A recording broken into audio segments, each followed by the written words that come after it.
Continuando o nosso estudo do livro de Isaías, a lição de hoje vai para o capítulo 5 de Isaías, que conta uma parábola, a parábola da vinha má.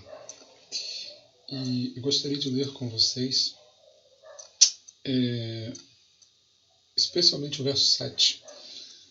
O verso 7 que diz o seguinte, deixa eu ler aqui para nós. Porque a vinha do Senhor dos Exércitos é a casa de Israel, e os homens de Judá são a planta dileta do Senhor. Este desejou que exercesse juízo, e eis aí quebrantamento da lei, justiça, e eis aí clamor.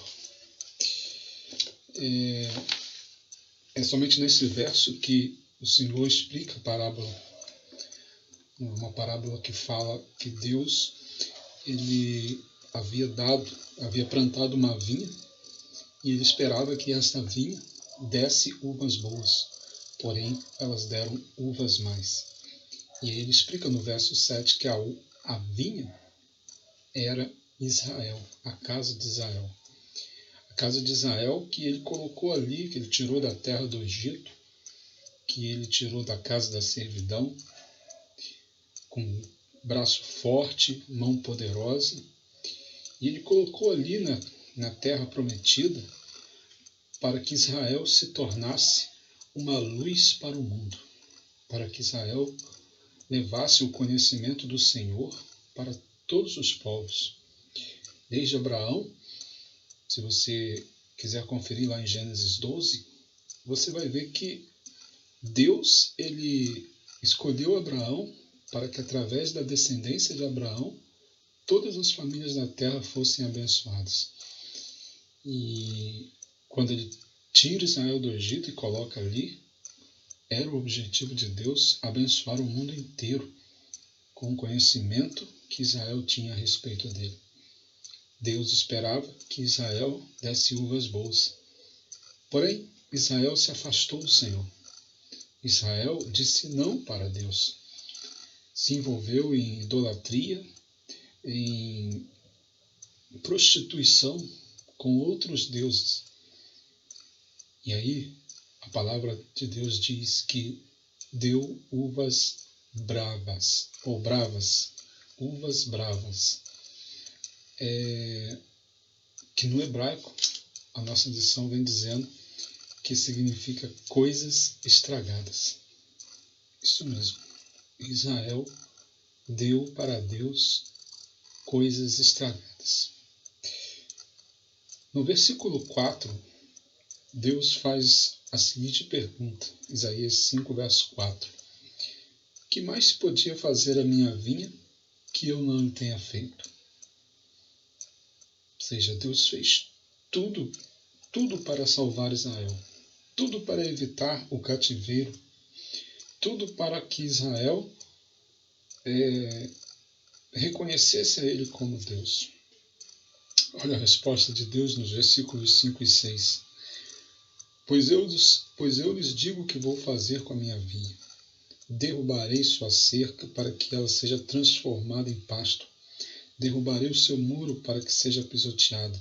Farei dela um terreno baldio.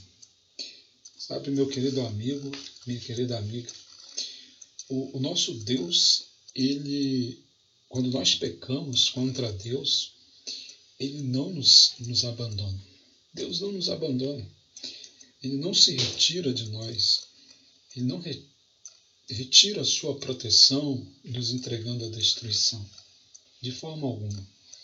Quando nós pecamos contra Deus, Deus insiste conosco. Através do Espírito Santo, Ele insiste, persiste para que nós nos voltemos para Ele.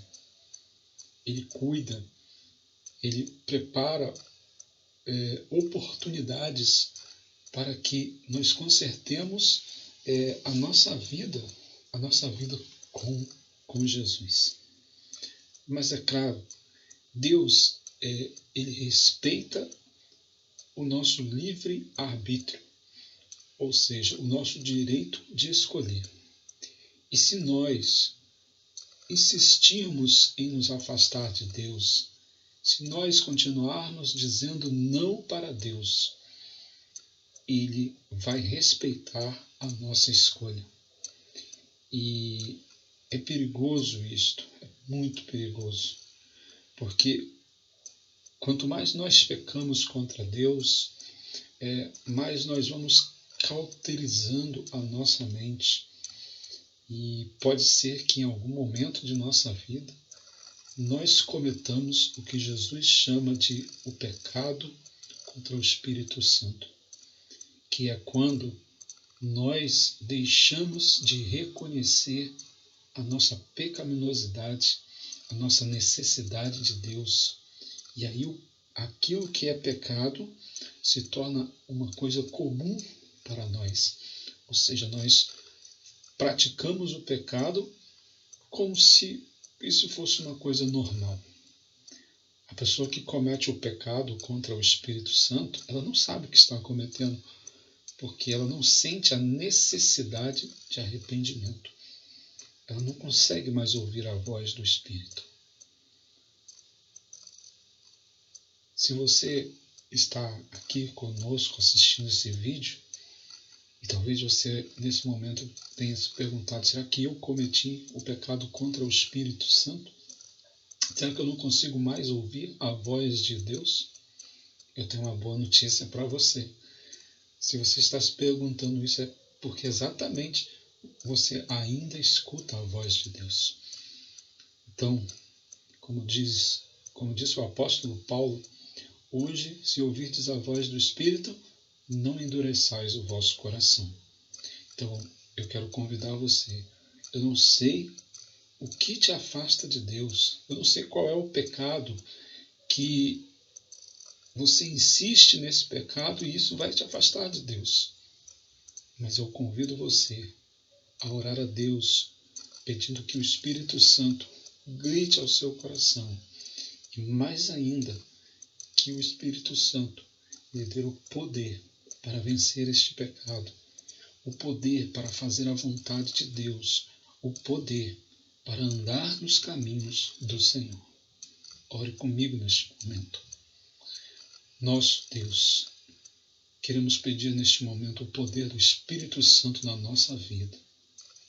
Que o Espírito Santo de Deus esteja, ó Pai, fortalecendo-nos contra as tentações. Que o pecado não seja vitorioso na nossa vida.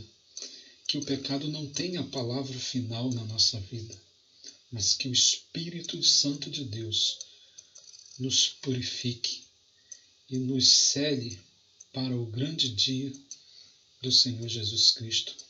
Para que quando o nosso Senhor Jesus Cristo voltar nas nuvens dos céus, nós venhamos a subir com Ele para os céus, para uma eternidade com Ele na glória.